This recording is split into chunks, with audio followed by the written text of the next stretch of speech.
بسم الله والحمد لله والصلاة والسلام على رسول الله. أيها الإخوة الكرام، السلام عليكم ورحمة الله وبركاته. وقيت درس ويصل 4 من دروس شرح الرسالة لابن أبي زيد القيرواني. كنت اسمي كثير هذا الإمام القطب هو من أقطاب الفقه الإسلامي عموما ومن أقطاب الفقه المالكي خصوصا، فكان يلقب بمالك الصغير. ابن أبي زيد القيرواني أما كدنا ذي درسني عدان ذي مسنوى مقران تكتب ثيس اسم الرسالة ونتسا سما ناس مالك الصغير، يعني يقصدن الإمام مالك مشطوح. الإمام مالك قرآن اللي هو إمام دار الهجرة، إمام دار الهجرة. نناد أشو دينا فلاس ابن خلدون في مقدمته في الصفحة 940 عند إدينا وسيد الطريقة الحجازية بعد السلف إمام دار الهجرة الإمام مالك رضي الله عنه. يلول في سنة 310 للميلاد، يموت 386 للميلاد، يعني للهجرة، أقصد للهجرة يعاش 76 سنة. إذن ولد سنة 310 للهجرة وتوفي سنة 386 للهجرة، يعني يعاش 76 سنة. نبدأ درسنا عدن المقدمة أن يبدأ بعد بسم الله الرحمن الرحيم والصلاة على سيدنا محمد عليه الصلاة والسلام وعلى آله وصحبه وسلم. قال أبو محمد عبد الله بن أبي زيد القيرواني رضي الله عنه وأرضاه نعم دايث مثل مدينة قال المقصود داكي باش يحفظ يون ان العلم اسمه علم الاسناد. اذكركم بما قاله الامام الفقيه ابن عبد الله بن المبارك الذي قال الاسناد من الدين ولولا الاسناد لقال من شاء ما شاء. لو كان ولاش السند داكي قلنا لك تلديضينيك كل يوم دينا شو يبغى، ولكن أوال ذي المسؤولية مرثي ديني وبنادم مسؤول. فوليس ربي نادي القرآن في سورة قاف ما يلفظ من قول إلا لديه رقيب عتيد.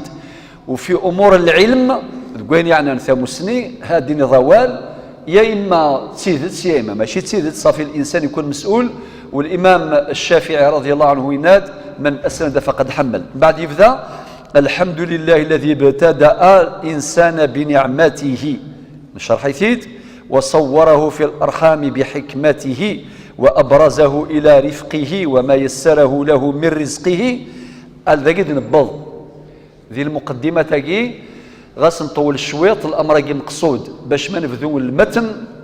يعني نذكركم بما تعلمون ونفيدكم بالمسائل الجديدة في الفقه الإسلامي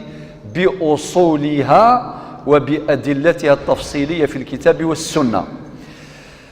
من بعد يكمل إناد وعلمه ما لم يكن يعلم. لقيت والدي في الشرح وعلمه ما لم يكن يعلم. ربي عندي سورة البقرة وعلم آدم الأسماء كلها. إذن العلم مزوارو يفكاثي بفاث نغم زوارو آدم كلكم لآدم وآدم من تراب، ولكن وعلم آدم الأسماء كلها. العلوم والمعارف أتناذين أتسافن أين قلام، يعني في الحقيقة العلماء يكتشفون ما خلق الله في الكون. مثلا لو كان نفك المثال ذي مقارنة الطب لا ميدسين الطب أمشي تبدا البداية ينس تبدا عن طريق الملاحظة والتجربة. التفضيون سمحتي يجرح يدمدم ذاغ يتزيث كان خدمني فلاح ديال الغابة يخدم ثلاثة وفوسيس يقيمة شوية حبسني ثمن دغا يفغ ووال اكيني كيني ياس الفلاني يخدم هكا حوز غيماني وجرحا واش ولاش يعني ورير واحد قماذا ديال الغابة إنك دماغ شيو ماذا غتزخت شد غيسا فوسي وحبسني ثمن من بعد نكوني ياك انسوفو غوال هذا يغال ينتشر قال امذا وانا في تزان يخدمي ثيفوسيس الحبسني ثمن يسد وايض اكيني مي جرحا خدم غاسا ماذا غرني غاس ثمن تنبعد ثمنت يسيكاتريزي قيمه الشمع هذه فوق الخبار باللي ثمنت تكس الشمع لي سيكاتريس ولاش الاثر وعندنا كثير اكيد راه ابروسون د العلماء وكذا كونفيرمينا شويه لان اسيس دكات مسني وفلاح عن طريق التجربه الاكسبيريونس يجرب هكا في جميع مجالات الحياه لذلك هذا رحم ربي وسنان وينذان يوفى كل شيء في كثير ربي انما نكوني يكون ناذي وينذان يوفى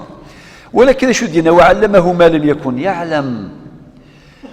وكان فضل الله عليه عظيما شو المعنيس المعنيس إمي غدي خلق ربي سبحانه ما ديال الوقرود ذا مشطوح عندها يسنور السينارة ولكن يفكاياس وسائل العلم والإدراك يفكاس لي مويان آمك أرى يرفض ثموسني لو كان ماشي لي مويان غدي يفكا ربي أمك أرى يسين بنادم يلا أدوغ الآية ديوسان دي سورة النحل والله أخرجكم من بطون أمهاتكم لا تعلمون شيئا وجعل لكم السمع بعدين والأبصار والأفئدة بعد ختميت لعلكم تشكرون لا يقوم السلام تسد دي سورة النحل في زيزويث الآية 78 ربي والله أخرجكم من بطون أمهاتكم زرامي درسني عدان يمدينا صاحب الرسالة ابن أبي زيد القيرواني وصوره في الأرحام بحكمته نبرد الآية دينا ربي سبحانه ونقر في الأرحام ما نشاء وذا ذي سورة العمران إمي ربي سبحانه إنا يغيد يخلق أكني قفغان ذا من فتحوا بارونتيز ندري ذلك لافورتمون لا يجوز يزمر ينادي سعو مثلا 5 يسيس من بعد ديمي 3 مطوطي ستافيست ثرفتي 6 يزمر سينخ لافورتمون خلاص ليكوغرافي 2 تقشيش يلا بزاف ساعة 5 تقشيشين نروثي 6 يلا لو كان دا قشيش مرحبا مادام سقشيش يلا لافورتمون نغد فاليكوغرافيا بيبريكان خاطر نغدا ولاكي زات الاطباء الا وان داليكوغرافيا تغلظ ولا شو الغلظاره يزمر ديفان الشغل الجنين ذي الوحش ها هو كاين يلقى مباشره يلقى لافورتمون ايغار خاطر ذي الوحش كذا زرا ما كاينش يقارن يومس يعني يظن ولكن يرى باللي ربي ناد ونقر في الارحام ما نشاء وطبعا ماشي قال موضوعنا باش نفصل باقي سي بارونتيز مفتوح باش ديني حذاري من الاجهاض الا لمسوغ شرعي منظمه الصحه العالميه فكا دي ستاتيستيك السوحاشنت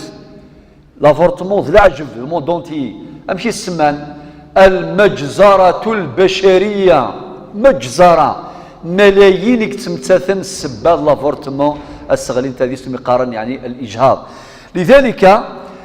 ما ديال الوقروذ اشو دينا ربي والله اخرجكم من بطون امهاتكم لا تعلمون شيئا القروذ يسادر ديوث للسنا ولكن وجعلكم السمع والابصار والافئده من بعدين لعلكم تشكرون ازوالد السمع اقشيش ما دلال والسني مزوره حوالي 10 ايام ولتوالي يرى ولكن يسعى السمع ينس يخدم أول وسيلة للعلم والإدراك هي السمع لا مزوغ السمع الأيام الأولى لا يدرك وزرارة سوى الناس يعني لو كان تخمض هكا ويتسوى لي راه مي ساميث كان